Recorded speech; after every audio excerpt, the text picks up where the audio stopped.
सकाळ सगळ्यांना. उद्या 2 मैदान आहेत महाराष्ट्रामध्ये. पुणे जिल्ह्यामध्ये एक मैदान आहे, ते मैदान ओपनचं आदतचं आहे की दुशाचं आहे हे माहीत नाही, परंतु त्या ठिकाणी मैदान आहे. उद्या मोठं मैदान आहे ते सुद्धा. आणि उद्या वडूज फाटीवरती मैदान आहे, सातेवाडीकरांनी भरवलेलं मैदान आहे. आणि ते मैदान जे आहे ते आदतचं मैदान होणार आहे. त्या मैदानाची काल जे आहे ते आपण बाईट घेतलेली आहे. बाईट आपल्या किरण शिरतोडे ब्लॉग या चॅनलवरती जावा, त्या ठिकाणी मी बाईट घेतलेली आहे त्या मैदानाची. आणि बघा जाऊन कशा पद्धतीचं बक्षिसाचं स्वरूप असेल. आता वळूयात बकासूरकडेच वळूया. काल तुम्ही बघितलं बकासूर आणि एम नानांचा राजा ही जोडी चांगली पळाली, परंतु शेवटी नशीब कधी कधी साथ देत नाही. शेवटी चालणार खेळ आहे, खेळामध्ये हार अजित होत राहते.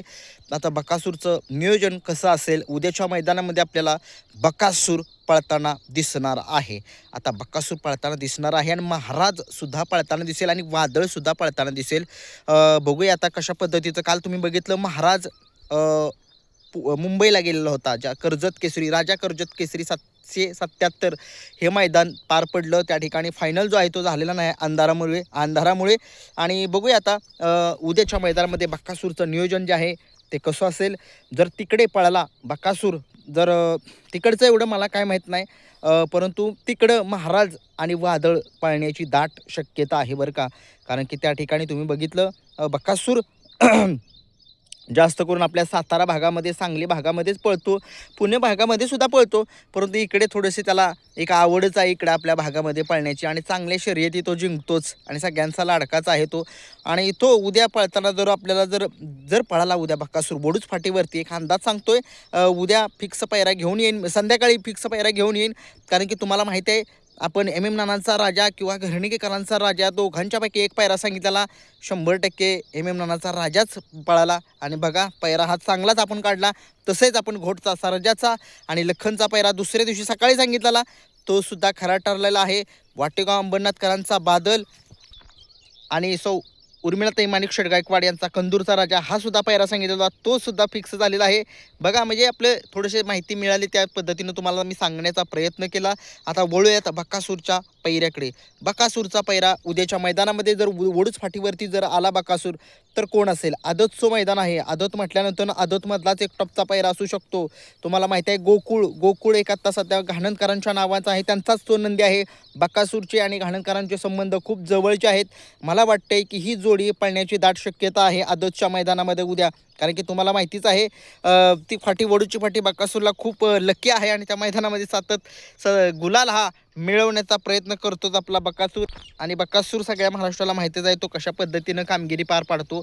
आणि बघूया आता बकासूरचं नियोजन कशा पद्धतीनं होतंय. आणि तो जर पायरा जर नाही झाला तर कोण असू शकतो? तो जर नाही पायरा झालो तर सुळेवाडीकरांचा जो सर्जा आहे, एक आदतमधला आहे तो नंदी, सध्या महाराष्ट्रामध्ये एक टॉपच्या नियोजनामध्ये तो पळतो. आणि प्रशांत भैया दिसले यांचं मैदान झालं आत्ता सांगली जिल्ह्यामध्ये. त्यांनी ते मैदान आयोजित केलं, त्यांच्या वाढदिवसानिमित्त ते मैदान होतं. त्यांचा जो नंदी आहे सर्जा, तो सर्जा पळण्याची दाट शक्यता आहे त्याच्यासोबत. कारण की तो तुम्ही बघितलं सोराडे मैदानामध्ये तो त्याच्यासोबत पाळलेला होता आणि त्या मैदानामध्ये त्याने चांगल्या रीती कामगिरी केली होती आणि गुलाल जो आहे तो मिळवलेला होता. तो जरी पायरा नाही झाला तर मग कुठला पायरा असू शकतो? बकासूरसोबत.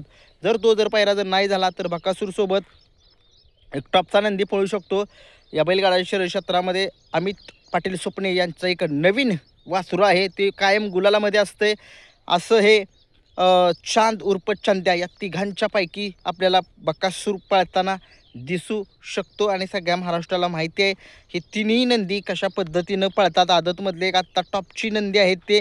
आणि बघूया कशा पद्धतीचं नियोजन जे आहे त्यांचं होतंय, किंवा दुसरासुद्धा पैरा होऊ शकतो. मला अंदाज वाटला म्हणून मी तुम्हाला सांगण्याचा प्रयत्न केलेला आहे.